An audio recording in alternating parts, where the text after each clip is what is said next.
नमस्ते विद्यार्थी मित्रों।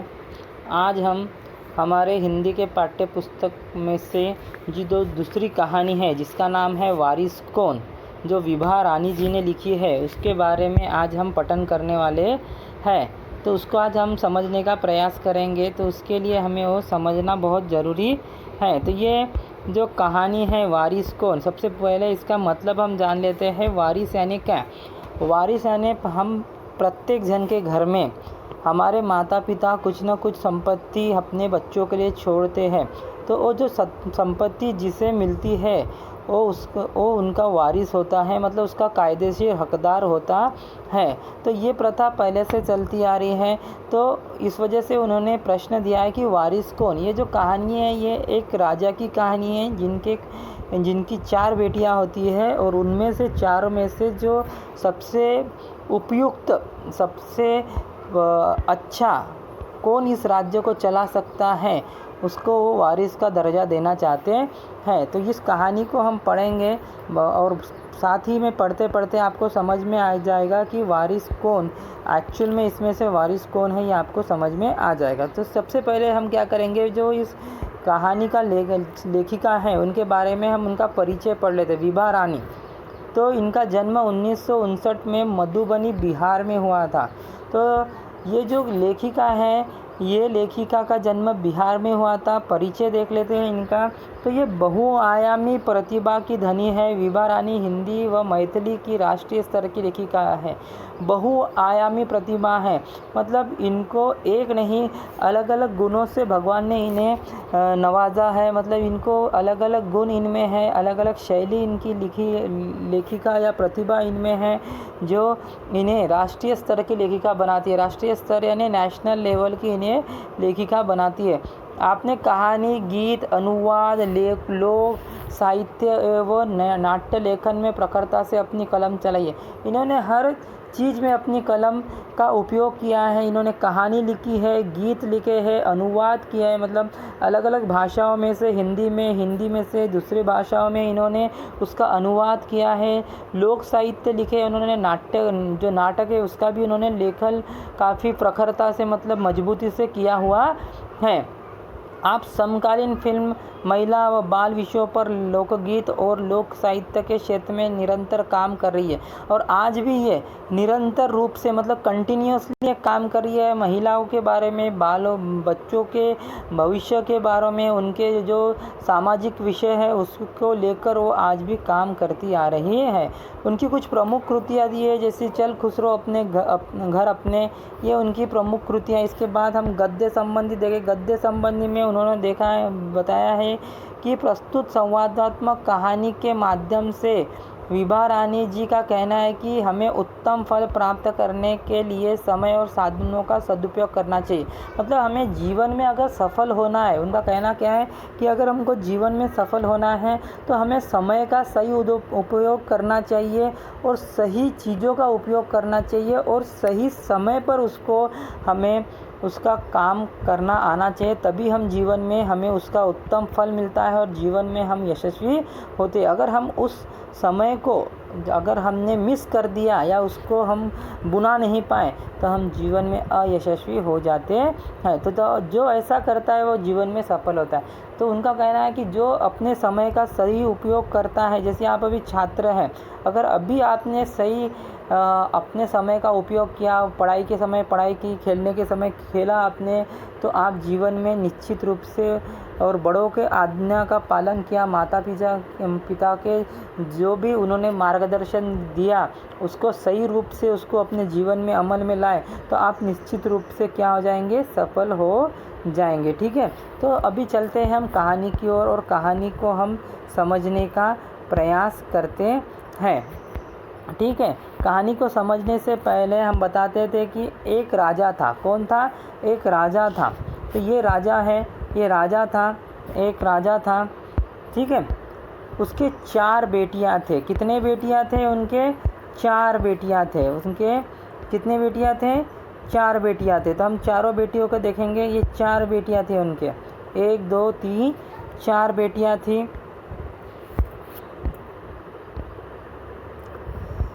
राजा ने सोचा कि इन चारों से जो सबसे बुद्धिमती होगी उसे ही वो अपना राजपाट सौंपेगा। मतलब उन्होंने सोचा कि उनका इतना बड़ा राजपाट था, मतलब इतना बड़ा राज्य था, राज्यों का कारोबार था, और ये किसी के भी हाथ में ऐसे ही सौंप देना बड़ी ही राज्य के लिए, राज्य की प्रजा के लिए काफ़ी मतलब मुश्किल परिस्थिति हो सकती थी। इस वजह से उन्होंने सोचा कि मैं एक कसौटी लेता हूँ, मतलब एक परीक्षा लेता हूँ, और उसमें चारों में से जो सबसे बुद्धिमान है उसी को अपनी जो राजगद्दी है उसको सौंपना हो। ऐसे वो सोचते हैं। इसका फैसला कैसे हो वह सोचने लगा। अंत में उसे एक उपाय सूझ गया, और फिर उन्होंने सोचा कि अभी ये 4 जन हैं, 4 में से अगर मैं किसी एक को बनाता हूँ तो दूसरी नाराज़ हो जाएगी, फिर तीसरी नाराज़ हो जाएगी। इस वजह से अभी इसका मैं फ़ैसला कैसे लूँ। अंत में उन्हें एक उपाय सूझता है कि मैं ऐसा करूँ तो शायद से सभी लोग खुश रहेंगे।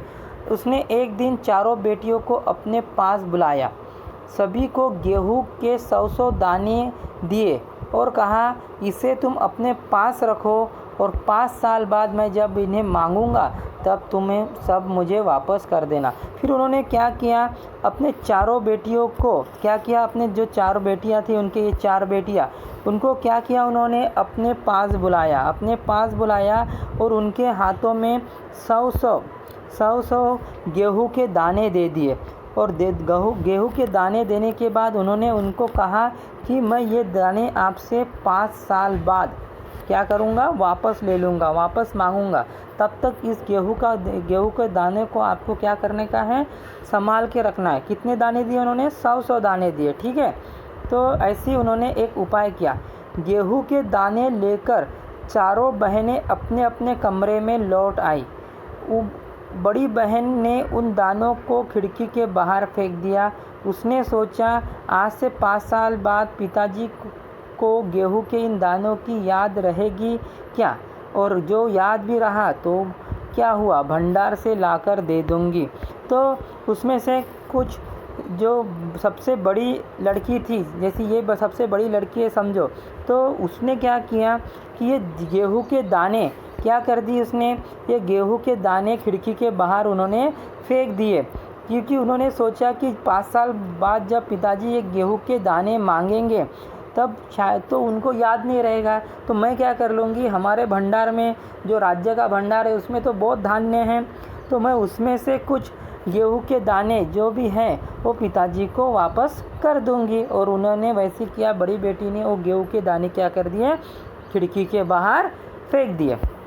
दूसरी बहन ने दानों को चांदी के एक डिब्बी में डालकर उसे मखमल के थैले में बंद करके सुरक्षा से संदूकची यानी बड़ी सूटकेस टाइप होता है जो पुराने ज़माने में उसका उपयोग किया जाता था, लोहे से बने होता था, उसमें डाल दिया और सोचा 5 साल बाद जब पिताजी ये दाने मांगेंगे तब उन्हें वापस कर दूंगी। दूसरी बहन ने भी बड़े संभाल कर चांदी की एक डिब्बी ली, छोटी सी डिब्बी ली।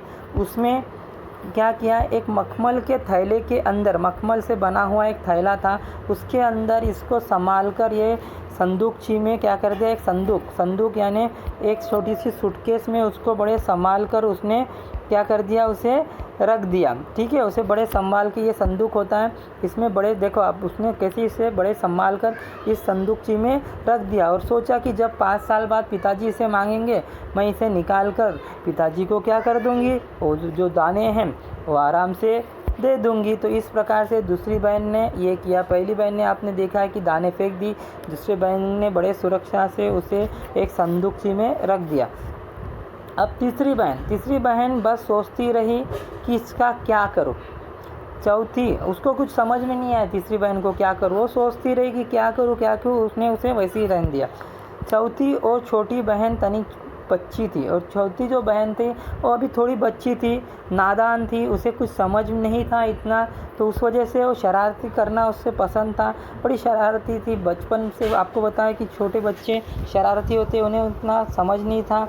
तो उसने गेहूं के दाने उसे बहुत पसंद थे, उसने 2 दानों को भुनवा कर खा डाला और खेलने में मग्न हो गई। तो उसे इतनी समझ नहीं थी और उसे गेहूं के भुने हुए दाने काफ़ी पसंद थे, तो उसने क्या किया, वो दाने को भून लिया और भूनने के बाद वो दाने खा लिए और अपने खेल में मग्न हो गई। उसे मतलब पिताजी ने क्या कहा उसे समझ में भी नहीं आया, क्योंकि वो छोटी होने के कारण उसे जो भी लगा ठीक उसने वो कर दिया। वो दाने उसने भूनकर क्या कर लिया, खा लिए। अब तीसरी राजकुमारी को इस बात का यकीन था कि पिताजी ने उन्हें यूं ही ये दाने नहीं दिए होंगे। तीसरी राजकुमारी थोड़ी समझदार थी, उसे पता था कि पिताजी ने जो ये जो दाने दिए इसके पीछे कुछ बड़ा कारण होगा। इसको ऐसे ही पिताजी ने दिया नहीं होगा, इसके पीछे कुछ बड़ा कारण होगा। इस वजह से वो दाने लेकर सोचने लगी कि अब मैं क्या करूं। उस दाने को हाथ में लेकर वो सोचने लगी, इस दाने को मैं क्या करूं। तो ज़रूर इसके पीछे कोई मकसद होगा, मकसद यानी उद्देश्य होगा, ये दाने देने का कुछ उद्देश्य होगा। पहले तो उसने भी अपनी दूसरी बहनों की तरह उसे सहेज के रख देने की सोची, लेकिन वह ऐसा न कर सकी। पहले उसने सोचा कि जैसी दूसरी बहन ने किया, उसको सहेज के संदूकचे में रखी, वैसे मैं उसको सहेज के यानी संभाल के रख दूंगी। बाद में उसने सोचा कि मैं ऐसा नहीं करूंगी। 2-3 दिनों तक वह सोचती रही। फिर उसने अपने कमरे की खिड़की के पीछे वाली ज़मीन में वो दाने बो दिए। 2-3 दिन तक वो सोचती रही, क्या करूँ इस दाने का, कैसे करूँ, क्या किया जाए इस दाने का। और उसके बाद उसके दिमाग में ख्याल आया कि अपनी खिड़की के पीछे जो खाली ज़मीन है उस पर ये दाने क्या किया जाए, बो दिया जाए। उस पर ये दाने क्या किया जाए, बो दिया जाए। तो उसने उस दाने वहाँ पर क्या दिए, बो दिए। इस प्रकार से वो दाने उन्होंने वहाँ पर बो दिए। और उसके बाद कुछ दिनों के बाद जब उसने दाने बो दिए तो उस पर अंकुर फूटे, पौधे तैयार हुए, दाने निकले। राजकुमारी ने तैयार फसल में से दाने निकाले और फिर से बो दिए। इस तरह 5 वर्षों में उसके पास ढेर सारा गेहूँ तैयार हो गया। फिर क्या हुआ, उसके बाद उस दानों में से इस प्रकार से अंकुर फूटे। अंकुर फूटने के बाद उसने कुछ दाने उसमें से निकाल लिए, फिर से वो दाने को बो दिया। और बोने के बाद उसमें अच्छी फसल आई। उस फसल से बहुत से पौधे तैयार हुए, दाने निकले और उस दानों को उसने संभाल कर रख दिया।